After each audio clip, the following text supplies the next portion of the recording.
Let's talk about how you can break down an entire sheet of plywood all by yourself. I used to feel like not being able to break down an entire sheet of plywood was a huge blocker in my process. And I truly feel like I wasn't able to do this until I found a system that worked for me.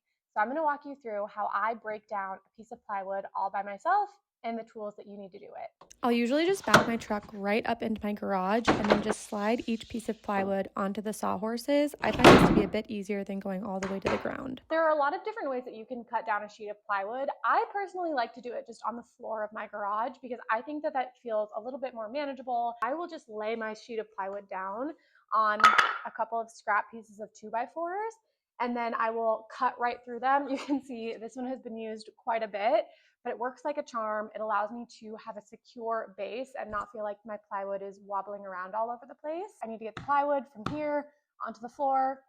You just take it nice and easy.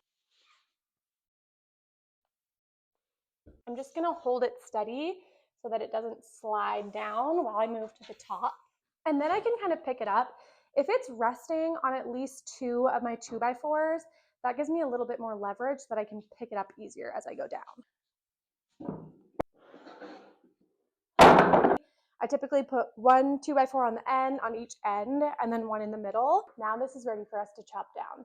This is my circular saw, and this is the rip cut attachment from Craig, and this is going to be the absolute key to cutting down a big sheet of plywood by yourself. So circular saw is the actual tool. This is an attachment that Craig makes. It makes it really easy to rip down big sheets of plywood and make repeatable cuts that are the exact same size. Once I have my rip cut set up and attached to my circular saw, I adjust it so that it's at the distance that I want it to be. Then I literally just line up this outside edge, this blue part, with the side of my plywood, and I let her rip. Also make sure that your feet, your fingers, anything else is away from the blade.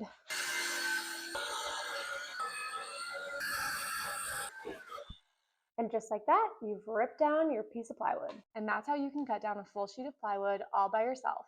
Follow for more woodworking and DIY tips. Bye!